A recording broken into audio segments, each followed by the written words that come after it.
डोनगाव जवळील कांचनगंगा नदीला आज सकाळपासून पूर आला होता आणि त्यामुळे या नदीकाठच्या परिसरामध्ये पाणी शिरलं होतं आणि या नदीकाठच्या परिसरामध्ये असलेल्या ज्या गाड्या आहेत त्या गाड्या या आता 5:30-6 वाजेपर्यंत या पाण्याखाली आल्या होत्या। मात्र आता पाणी जे आहे नदीचं ते या ठिकाणी ओसरलेलं असल्याचं आपल्याला पाहायला मिळतं आणि या गाड्या आहेत ह्या गाड्या ज्या दुपारपर्यंत सायंकाळी 5-5:30 वाजेपर्यंत बुडालेल्या होत्या त्या गाड्या आता या ठिकाणी उघड्या पडलेल्या आहेत। मात्र गाडीमध्ये पाणी शिरल्यामुळे या गाड्यांचं मोठं नुकसान झालेलं आहे।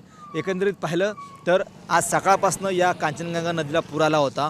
या पुरामुळे मुंबई नागपूर जो हायवे आहे तो सकाळपासून या ठिकाणी बंद होता। डोनगावजवळ हा हायवे बंद होता। समोर आणखी वाशिम आणि बुलढाणा जिल्ह्याची जी बॉर्डर आहे त्या बॉर्डरवरची पिंपरी सरहद नावाचं जे गाव आहे त्या गावाला सुद्धा या पुराच्या पाण्याचा वेढा होता। त्या ठिकाणी सुद्धा वाहतूक संपूर्णपणे बंद होती आणि या कांचनगंगा नदीमुळे या परिसरामधल्या काठावरच्या ज्या काही शेती आहेत त्याचं सुद्धा मोठं नुकसान झालेलं आहे। गाड्यांचं नुकसान झालेलं आहे, शेती खरडून गेलेली आहे।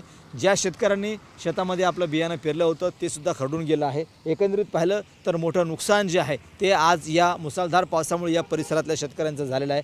सोबतच या डोनगावसह मेकर तालुका असेल, लोणार असेल, सिंदखेड राजा असेल या तालुक्यामध्ये सुद्धा मोठ्या प्रमाणामध्ये पाऊस झालेला आहे, दमदार पाऊस झालेला आहे आणि त्या भागातलं सुद्धा नदी नाले असतील, ओढे असतील ते खळाळून वाहत आहेत आणि त्यांच्या काठावरची जी काही शेती आहे ती सुद्धा या ठिकाणी खरडून गेलेली आहे। त्या भागातलं सुद्धा मोठं नुकसान शेतकऱ्यांचं झालेलं आहे, शेतीचं नुकसान झालेलं आहे आणि आता सध्या कांचनगंगा नदीवरती सकाळपासून जो पूर आला होता परिणामी रस्ता बंद होता। आता पूर ओसरल्यामुळं सध्या या नदीवरून जो पूर ओसरलेला आहे ती सध्या आता वाहतूक सध्या सुरळीत झालेली आहे आणि सकाळपासून ज्या गाड्या या ठिकाणी थांबलेल्या होत्या दोन्ही बाजूला त्या गाड्या आता सध्या आपापल्या ठिकाणावरती या ठिकाणी जात आहेत। काही गाड्या पोहोचलेल्या आहेत। मात्र एकंदरीत पाहिलं तर आजच्या ज्या पावसामुळं आणि नदीला आलेल्या पुरामुळं मोठं नुकसान शेतकऱ्यांचं असेल, परिसरातील नागरिकांचं असेल या ठिकाणी झाल्याचं आपल्याला पाहायला मिळते। कॅमेरामन अनिकेत दहातोंडेसह गणेश सोळंकी, TV9 मराठी, डोनगाव, बुलढाणा।